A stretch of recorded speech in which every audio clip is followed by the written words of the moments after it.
السلام عليكم. اليوم أنطيق معكم طنطا ديال المطيشة منديني ديال الدار. غنحتاجو كيلو ديال المطيشة، عندنا خليطاتو متوسط، وغنحتاج فلفلة حمراء، ما كتجيبي ربع أو كيلو. اول حاجه غناخد هاد المطيشه هادي غنخدنا 3 مرات، وكذلك حتى فلفله. قبل ما نبداو طنوا على النبي،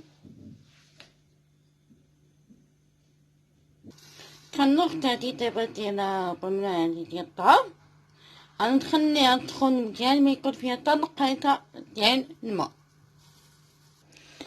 من بعد نخدم دابا المطيشه غادي نقسمها على 2 أو على 4، كذلك حتى فلفله. كما كتشوفوا دابا انايا نحت المطيشه من بعد قسمتها على 4. نحتاج دابا بقى نحركها بالمعلقه خشبيه، وضفت عليه شويه ديال الماء بارد. دابا غنضيف الفلفله حمراء، بقى نحرك.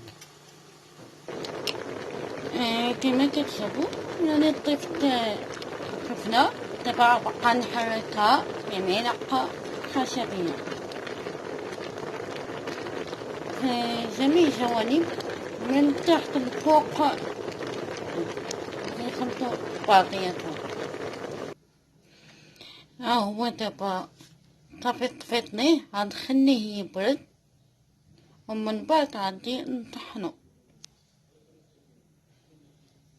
خاطي تكون مطيشه بشغال. بالنسبه للفلفله خاص تحيدو هاديك الريحه ديالها، نقيوها من الداخل وحيدو داكشي اللي هو البيض. دابا غناخد هاد المطيشه والفلفله اللي طيبنا، نديرها في آلة مونينيك، بقى نضيف شويه بشويه.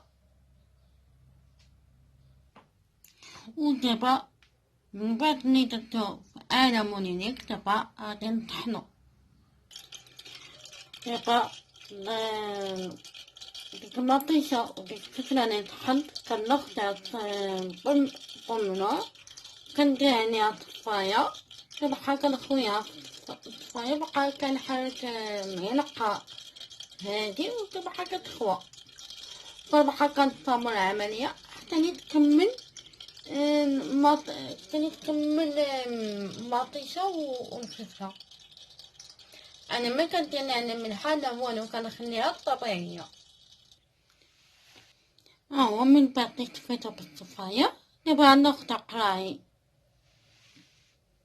دابا هنا غادي نحتاج قراي باش نخوي فيهم الطوماط. غنحتاج هاد الكنافه، غنحتاج هاد المغرفه هادي. كنبقاو كنديرو بهاد الطريقه هادي، كنطماط تاني تنكمل قرا، كنخلي واحد شويه 5 سنتي باش نخليها باش تنفذ. وهذه هي النتيجة ديال طنطا ديال الطماطم المنديني ديال البيت.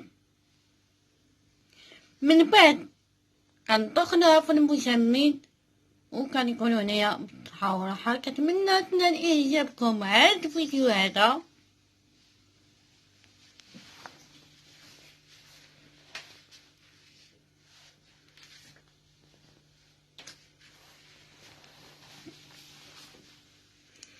إلى فيديو قادم بحول الله. صلوا على النبي.